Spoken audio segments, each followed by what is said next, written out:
Talking with head coach Bob Burchard and athletic director of the Columbia College Cougars about Cougar basketball. Not only your squad, obviously, they're on their run at 26-0 and number one ranking in the country, but Mike Davis, your opening act, if you will, on the doubleheaders with conference play. His ladies have put on one heck of a show, and they've rattled off 17 wins in a row and 16 in a row and number 17 in the country. They're moving up, or are they 15 now? I think they're 15, yeah. Cosmo, and I would never refer to them as an open. No. So No. I don't think that's the case. They're a great standalone, to be honest with you. They as we've talked about before, kind of got off to a rough start with a couple of teams only. Wound up 4 losses with 2 teams, and they've been on a serious roll since then. I think have clicked off 17 in a row. Yeah. And which is the most consecutive wins that our team have ever been able to put together prior to this year. So I was thinking about it yesterday that actually we'd be talking about that win streak Yeah. at a much higher level if the men's team hadn't decided to put on a streak like this. Most definitely, and the fact that they're both happening at the same time, it really adds, as we talked about, the atmosphere in the Southwell complex, really from 5 o'clock until 9 o'clock. It's an electric atmosphere, quite a show. It is, we think. They're a fun team to watch. The style is a little bit different, I think, but in terms of the success rate, Yeah. they're doing quite well, and they work extremely hard. I think there's some outstanding players in the women's program.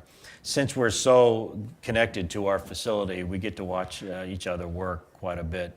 And to be honest, I learned a ton from Coach Davis and their team. And quite an honor for an amazing student athlete in Julie Teeple, with her joining the Century Club. I know, obviously, being on his team, but it was quite an honor for her. Made a very special weekend, obviously, not only with the athletic director honor roll, but with her receiving that honor. She's battled injuries and played volleyball for Coach Washington and also part of the basketball teams that have made several runs to the national tournament. Cosmo, we've talked quite a bit in our department about the prototype of the ideal Columbia College student athlete.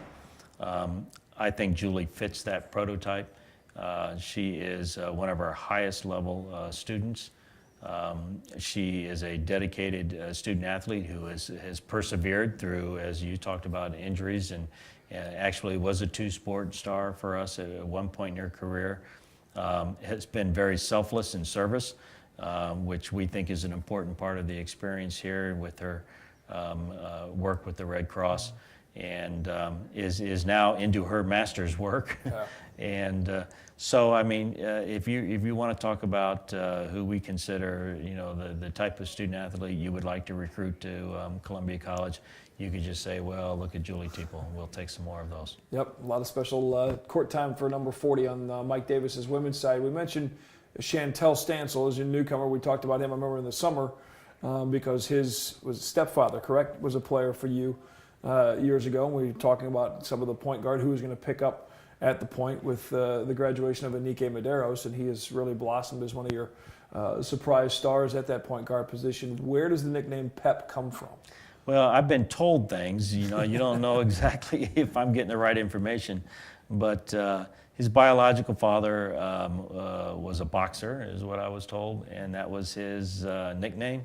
And I'd like to, so Pep, is where that certainly came from. I'd like to think he's got a lot of pep in his game. Sure. Because of the way he plays and how hard he plays. And I'll call him whatever he wants to be called as long as he continues to produce like he's doing. Keeps playing like he does, and we talk a lot about on this show, whether it's with yourself or any of the other coaches and programs, the chemistry that is so vital in any winning sport, whether you're talking a 5-year-old T-ball or you're talking at the college level, in any level. And one of the fun moments with all your players goofing around after practice, putting the Valentine's Day video together. I mean, you can just see the chemistry. You mentioned the practicing in the same gym together, and that aspect of having 2 successful programs going.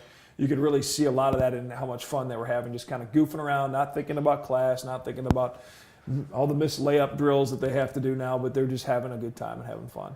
Well, I think, as we've talked about many times, Cosmo, chemistry is an important part of any group success. And in chemistry, you can just feel and see. And I think you just described it accurately. When a group of people likes each other, then they're willing to do tough things together. And I think both these teams are like each other and are certainly willing to do tough things. Couple games left in the regular season, and then conference tournament comes around in the AMC conference, and who knows, maybe another trip to Kansas. Well, it will not. Who knows? It will be another trip to Kansas City Municipal Auditorium for another chance at making a run all the way to the national championship game. Bob, thanks for your time. Appreciate it, and we'll see you on the court at Southwell Complex. Thanks, Cosmo. That's Coach Bob Burchard, the Columbia College Cougars. Again, 4 regular season games left. Conference brackets and more. Hopefully the Cougars should be hosting most of those games, at least in the conference tournament. And then a trip to KC, and for the women in Tennessee, right? Or is it Kentucky? It's in Kentucky. Kentucky this time around. So for more on all of the teams bracket-wise, and before you know it, we'll be firing up Coach Spratt's softball as well, all online at ColumbiaCougars.com. Thanks for watching.